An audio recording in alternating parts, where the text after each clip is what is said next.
Hey everyone, good morning. Welcome back my YouTube channel Khushboo creative for everything. और आज है 5 तारीख और आज मैं सुबह से ही पढ़ाई स्टार्ट कर दी हूँ। और आज से मेरा 25 दिन का चैलेंज है कि मुझे 25 दिन तक सुबह मतलब 6 घंटे की पढ़ाई करनी है।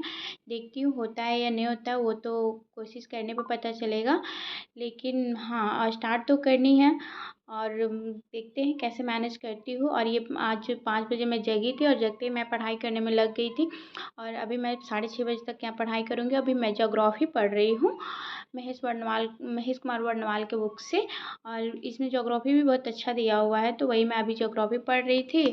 और मतलब सुबह सुबह ऐसा रहता है कि एक अलग ही दिमाग में टेंशन रहती है किचन में जाने की। तो यहाँ पे 6:30 बज गया था और मैं अपना टाइमर ऑफ कर रही थी, टाइमर दिखा रही थी बट दिखा नहीं। तो यहाँ मैं 1 घंटा 34 मिनट पढ़ ली हूँ और अब मैं जा रही हूँ किचन में सीधे। और सुबह सुबह का मौसम देखिएगा। हाँ, मतलब आज तो लेट हो गया था, 6:40 होने वाला है। और ये सुबह सुबह बारिश धुंधला, मतलब धुंधला धुंधला, मतलब लग रहा था कोहरा जैसा। और यहाँ मैं जगी तो मैं पहले सूजी को दही में डाल दी थी, क्योंकि बनाने हैं मुझे इडली, रवा इडली। और यहाँ चटनी की मैं तैयारी कर रही हूँ। और साथ ही इडली का मतलब मैं चना दाल, मूंगफली और नारियल तीनों मिक्स करके चटनी बनाती हूँ। तो यहाँ इडली और चटनी सुबह सुबह बेटी को नाश्ते में दूंगी।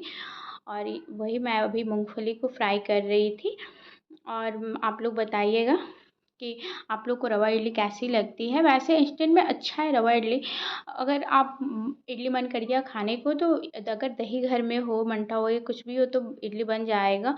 अब वैसे दाल चावल वाला के लिए तो अलग से एक दिन पहले से प्रिपरेशन करना होता है, तो वो तो झटपट नहीं बन पाती है।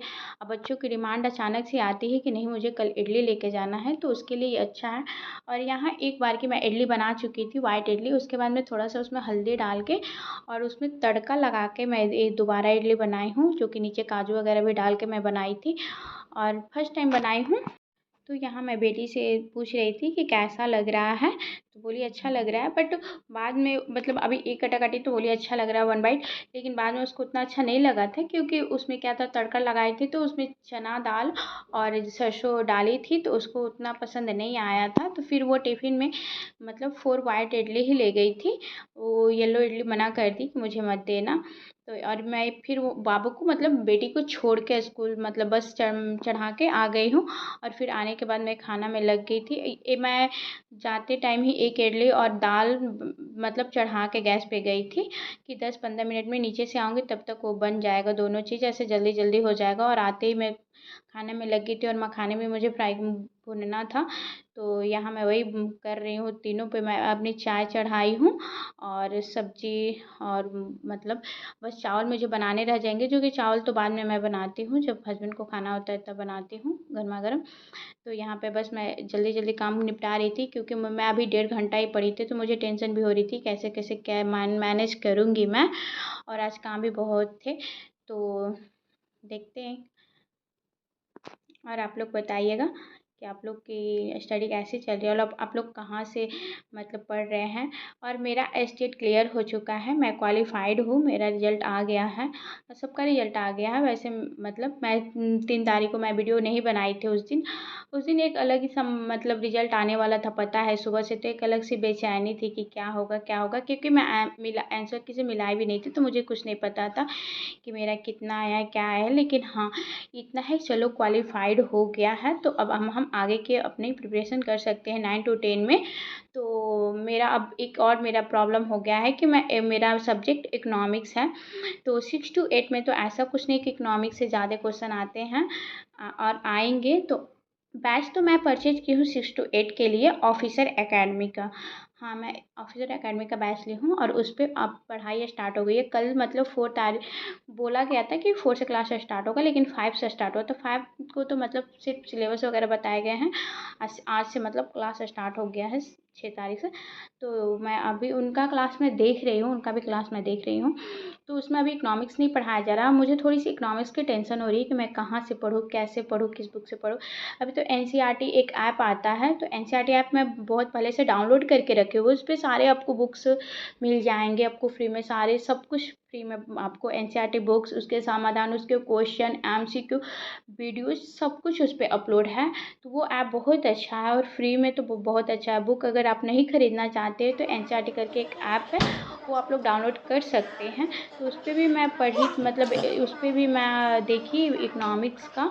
तो अभी तो मुझे कुछ समझ में नहीं आ रहा है। ऐसे मैं अभी जो पिछला बार जो एग्ज़ाम हुआ 9 to 10 उस इकोनॉमिक्स का, उसका मैं पेपर देख रही थी। तो उसमें 40-40 नंबर करके आ रहा था कि 40 नंबर का हिस्ट्री और 40 नंबर का इकोनॉमिक्स। तो देखते हैं कहाँ से मैं इकोनॉमिक्स का तैयारी करती हूँ। अभी मुझे कुछ समझ में नहीं आ रहा, थोड़ा सा मैं टेंशन में भी हूँ। तो आप लोग का अगर सब्जेक्ट किसी का भी अगर इकोनॉमिक्स हो तो आप लोग बताइएगा कि कैसे आप लोग तैयारी कर रहे हैं, इकोनॉमिक्स कहाँ से पढ़ रहे हैं, और अगर बैच से पढ़ रहे हैं तो कहाँ से, कौन से बैच से पढ़ रहे हैं। और यहाँ फिर मैं आ गई थी पढ़ने के लिए, लेकिन और बज रहे थे 11। तो अभी बेटा सोया नहीं था, तो मैं सोची कि चलो 1 घंटा पढ़ लेती हूँ, फिर मैं सुलाऊंगी। लेकिन बेटी के जगने के मतलब अगर वो जगा रहे तो मैं पढ़ ही नहीं सकती हूँ, आप लोग भी देख लिए। और यहाँ वो इतना, मतलब वो वीडियो में देख के वो हंस रहा था और उसको हंसते हुए देख के मैं हंस रही थी। और वो इतना हंस रहा था कि मुझसे भी कंट्रोल नहीं हो रहा था, मैं बहुत हंस रही थी। और मैं बोल रही थी बाबू नहीं करो, लेकिन वो और ज़्यादा खिलखिला के कर रहा था। और ऐसे ही होता है, अगर हम लोग का माइंड ऑफ हो या हम लोग गुस्सा हो या अपसेट हो, कुछ भी हो, लेकिन अपने बच्चे को हंसते हुए देख के हम अपने आप हंसने लगते हैं, हमारे चेहरे पे एक अलग ही खुशी हो जाती है। अगर और मैं फिर ले जाकर बाबू को सुला दी हूँ, और सुलाने के बाद फिर मैं यहाँ पे आ गई हूँ पढ़ने के लिए। और अपना टाइमर मैं ऑफ ऑन कर दी थी, उस टाइम मैं फिर ऑफ करके चली गई थी सुलाने, फिर यहाँ आकर मैं ऑन कर ली हूँ। और फिर यहाँ मैं पॉलिटी पढ़ रही थी, और पॉलिटी फिर आज मैं पूरा रिवीजन कर रही थी। मैं पेज नंबर, इसमें पॉलिटी में पेज नंबर 60 तक दिया हुआ है, लेकिन अभी मैं 20 पेज नंबर तक पढ़ी हुई हूँ। तो उसी को मैं फिर से शुरू से रिवीजन कर रही थी, ताकि मेरा थोड़ा जो मैं भूल रही हूँ वो मुझे फिर से याद हो जाए। रिवीजन करने से, बार बार रिवीजन करने से याद अच्छे से होता है। और इसमें तो अनुच्छेद, भाग वगैरह थोड़ा सा मेरे को था कि अभी मैं भूल रही हूँ कोई कोई, तो वही मैं अभी याद कर रही थी। और यहाँ 2 बज गए थे तो मेरा बाबू जग गया था और मैं फिर चली गई थी उसको लेने के लिए। और 2:10 हो रहे हैं, तो वही अभी मैं 4 घंटे की पढ़ाई कर ली हूँ। और अब हो गई से शाम, तो मैं आ गई हूँ किचन में। और यहाँ मतलब किचन अब पहले मैं साफ़ कर रही थी खाना बनाने के लिए, क्योंकि शाम को सबके नाश्ते होते हैं। जैसे मैं शाम को मैं चाय पीती हूँ, दूध वाली चाय पीती हूँ मैं शाम को। तो यही शाम को मैं चाय वाले बर्तन, बाबू को मतलब नाश्ता देती हूँ और इस बेटी को नाश्ता देती हूँ। तो वही सब बर्तन होते हैं, तो मैं बेसिन में निकाल लेती हूँ किचन साफ़ करके, फिर मैं खाना बनाती हूँ। और यहाँ जैसे मैं किचन में एंट्री करती हूँ, पीछे पीछे ये भी आ जाता है कि मम्मा चलो चलो चलो, और कहेगा कहाँ चलो, तो घर चलो। तो ये क्या है, तो किचन है, तो ये हॉल को बोलते हैं कि मतलब घर चलो। और यहाँ शाम की दूध आ गई थी, तो मैं उसको छान रही थी। और अगर आप भी दूध अगर इंडक्शन पर बैठाते हैं और आपके दूध नीचे मतलब जल जाते हैं या सड़ जाते हैं, तो पहले बर्तन में आप लोग, स्टील के बर्तन में पहले आप लोग पानी डाल लीजिए, उसके बाद दूध को बैठाइए। थोड़ा पानी डालिएगा, ज़्यादा नहीं। तो थोड़ा पानी डालने से क्या होता है कि दूध सड़ता नहीं है इंडक्शन पे, कितना भी हाई फ्लेम पे बैठा है तो वही मैं यही काम करती हूँ कि मैं बड़े पतीले में बैठाना होता है। सुबह में मेरे घर में ज़्यादा दूध आता है, तो सुबह बड़े पतीले में बैठाती हूँ, तो भी मैं उसमें थोड़ा सा पानी डाल देती हूँ। अगर पतीला आपका भींगा हुआ भी है तो थोड़ा सा पानी डाल देने से इंडक्शन पे बिल्कुल नहीं सड़ता है दूध, नहीं तो वरना नीचे बिल्कुल मतलब ब्लैक हो जाता है, या कभी कभी जलने की बू भी आने लगती है। और यहाँ पे मैं सत्तू ढूंढ रही थी, देखिए मैं क्या कर रही हूँ, मुझे समझ में नहीं था मैं सत्तू कहाँ रखी हूँ। और अभी गांव से सत्तू आया था, तो मैं किस डब्बे में रखी तो मुझे याद नहीं आ रहा था, तो वही मैं ढूंढ रही थी सत्तू। और यहाँ पर आज मैं सत्तू वाली रोटी और चटनी बनाने वाली हूँ। तो वही मैं देख रही थी कि सत्तू कहाँ है। और और मैं बैच का ज्योग्राफी का क्लास ऑन करके रखी हुई थी, क्योंकि मैं आज देखी नहीं थी। ऐसे शाम को मैं हिस्ट्री का क्लास देखी थी, लेकिन मैं उसका मतलब नहीं वीडियो बना पाई। वहीं यहाँ पे मैं जब आपको स्टॉप की थी तो 4 घंटे थे, शाम को मैं 1 घंटा पढ़ी थी। शाम को अगर मैं पढ़ी तो इसीलिए मैं वीडियो एडिटिंग नहीं कर पा रही हूँ आजकल शाम को। तो वही 5 घंटा मैं दिन में पढ़ाई कर ली थी, और यहाँ मैं अब आ गई हूँ, 10:30 बज रहे थे, तो अब मैं 1.5 घंटा यहाँ 12 बजे तक मैं पढ़ाई करूँगी।